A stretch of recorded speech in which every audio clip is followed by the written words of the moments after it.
माँ किसके घर जाएगी, तीनों भाई बहन के लिए चिंता का विषय बना हुआ था। माँ की तबीयत बिगड़ी हुई थी, वो हॉस्पिटल में एक बेड पर पड़ी थी।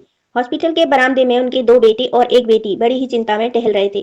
भाई बहन को अपने माँ की सेहत की चिंता तो थी, पर सबसे ज्यादा चिंता इस बात की थी कि अब माँ को अपने साथ कौन रखेगा। जब तक माँ स्वस्थ थी, वह इन तीनों से अलग अपने पुराने घर में रहती थी, लेकिन अब उन्हें किसी के सहारे की जरूरत थी। अगर इस हालत में उन्हें अकेला छोड़ा तो लोग क्या कहेंगे, और ऐसा करने से समाज में तीनों बेटे बेटियों का नाम भी खराब होता। लोग कहते कि देखो कैसी औलाद है, बीमार माँ को अकेले रहने के लिए छोड़ दिया। 1 घंटे से बिना कोई बातचीत किए वह तीनों अपने अपने विचारों में खोए हुए थे। फिर बहन ने चुप्पी तोड़ते हुए अपने बड़े भाई की तरफ देखते हुए कहा, भैया आप बड़े हैं, इसलिए आपका कर्तव्य है कि माँ को जरूरत के समय आप अपने साथ रखें और उनकी देखरेख करें। छोटी बहन की बात सुनकर बड़े भाई ने पहले अपनी पत्नी की ओर देखा और बोला, मैं इस बात से बिल्कुल इनकार नहीं करता कि बड़े होने के नाते मेरी माँ का देखरेख करने का कर्तव्य है, लेकिन तुम तो जानती ही हो कि मैं और तुम्हारी भाभी दोनों ही जॉब करते हैं। ऐसी हालत में माँ के साथ किसी न किसी को हर वक्त उनकी देखरेख करने के लिए उनके साथ रहना पड़ेगा, जो हमारे लिए बहुत मुश्किल है। बहन तुम तो पूरा दिन घर में ही रहती हो, तुम माँ को अपने साथ क्यों नहीं ले जाती? पैसों की चिंता बिल्कुल मत करना, जो भी खर्चा आएगा मैं दूंगा। सूरज भैया आप तो जानते ही हैं कि मैं माँ से कितना प्यार करती हूँ, लेकिन आप यह भी जानते हैं कि मेरे ससुराल वाले कैसे हैं। मैं बिल्कुल बर्दाश्त नहीं कर पाऊंगी कि कोई मेरी माँ को और मेरे भाइयों को भला बुरा कहे। इसलिए अच्छा यही होगा कि माँ को अविनाश भाई के यहाँ रखा जाए।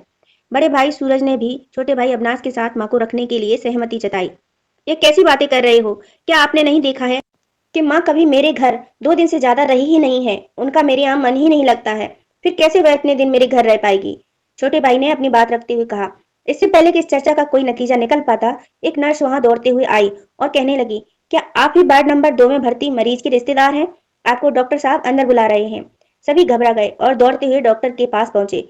डॉक्टर ने उनसे हाथ जोड़ते हुए कहा, आई एम सॉरी, मैं आपकी माता जी को नहीं बचा पाया।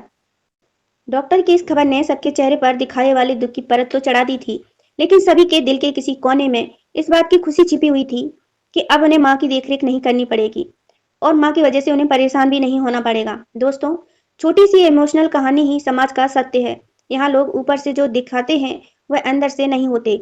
जो माँ बाप अपने 4-5 बच्चों को बिना किसी शिकायत के बड़ी ही आसानी से संभाल लेते हैं, आगे चलकर जरूरत पड़ने पर ये बच्चे मिलकर भी उन्हें नहीं संभाल पाते, या यूं कहें कि नहीं संभालना चाहते।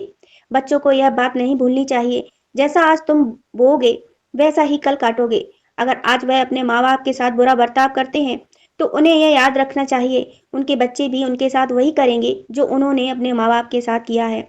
दोस्तों, अपने दिल से छल कपट निकाल दीजिए और सच्चे मन से अपने माता पिता की, अपने बुजुर्गों की सेवा कीजिए। माता पिता की सेवा से बड़ा कोई पुण्य नहीं, कोई सेवा नहीं।